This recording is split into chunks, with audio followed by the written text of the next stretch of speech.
একটা জঙ্গলে টুনি পাখি তার বাচ্চা টিঙ্কুর সঙ্গে বসবাস করত। আর ওই জঙ্গলের একটি গাছের ডালে একটা কালু কাক তার বাচ্চাকে নিয়ে বসবাস করত।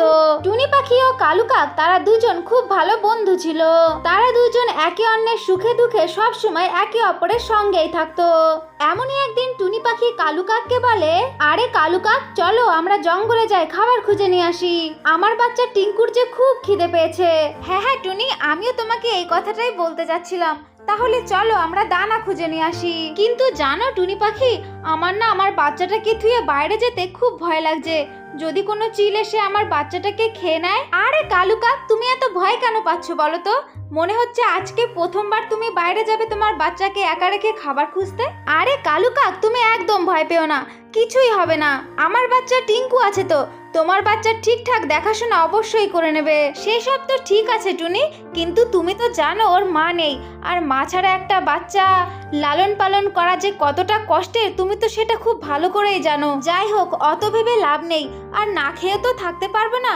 এখন চলো আমরা গিয়ে দানা খুঁজে নিয়ে আসি।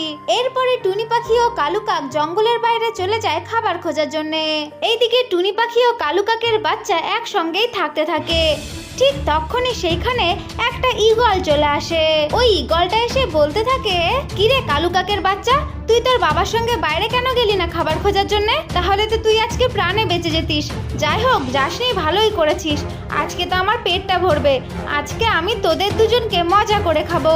আরে দুষ্টু ঈগল, তুমি এইখান থেকে চলে যাও, না হলে আমি কিন্তু তোমাকে মেরেই ফেলবো। তুমি আমাকে যা বলেছো, কিন্তু আমার ভাইয়ের দিকে যদি তুমি তাকাও তাহলে তোমার চোখটাই আমি গেলে দেব।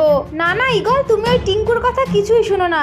আমার বোনটা তো অনেক ছোট, তুমি ওকে ছেড়ে দাও, ক্ষমা করে দাও। তোমার যদি খেতেই হয় তাহলে তুমি আমাকে খেয়ে নাও। আরে বাবা, ভাই বোনের ভালোবাসা তো দেখো, দেখে মনে হচ্ছে এরা একে অন্যকে ছাড়া বাঁচতেই পারবে না। যাই হোক, আজকে আমি তোদের দুজনকে খাবো না, আজকে তো তোদের দুজনের মধ্যে থেকে আমি একজনকে খাবো। আর আমি কাকে খাবো সেটা আমি মনে মনে ঠিক করে নিয়েছি। আজকে তো আমি এই কালু কাকের বাচ্চাটাকে খাবো।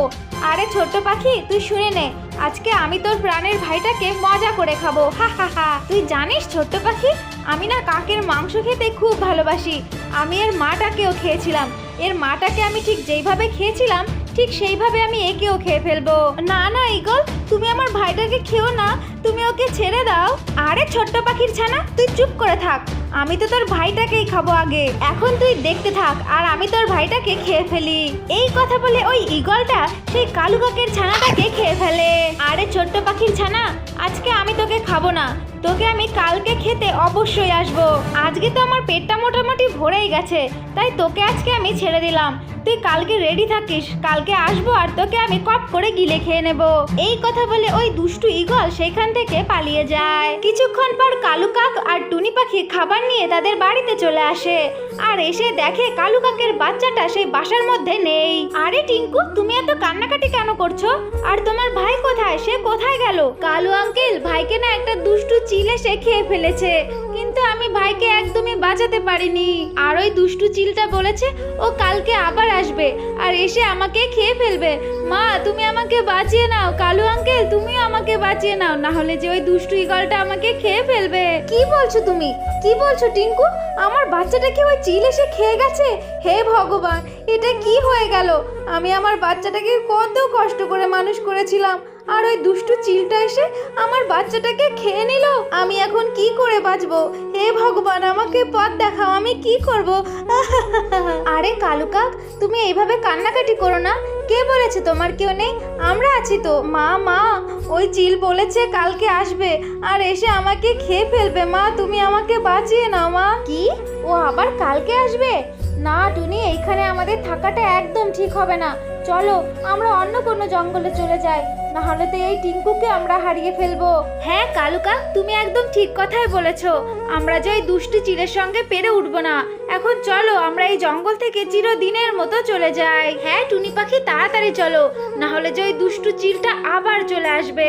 এই কথা বলে ওরা তিনজন সেই জঙ্গল ছেড়ে চিরদিনের মতো অন্য একটা জঙ্গলে চলে যায়, আর সেইখানে গিয়ে ওরা তিনজন খুশি খুশি তাদের জীবন কাটাতে থাকে। আমার ছোট্ট বন্ধুরা, তো এটাই ছিল আজকের গল্প। যদি তোমাদের ভালো লেগে থাকে তাহলে অবশ্যই লাইক করবে আর চ্যানেলটাকে সাবস্ক্রাইব করে দেবে, কেমন?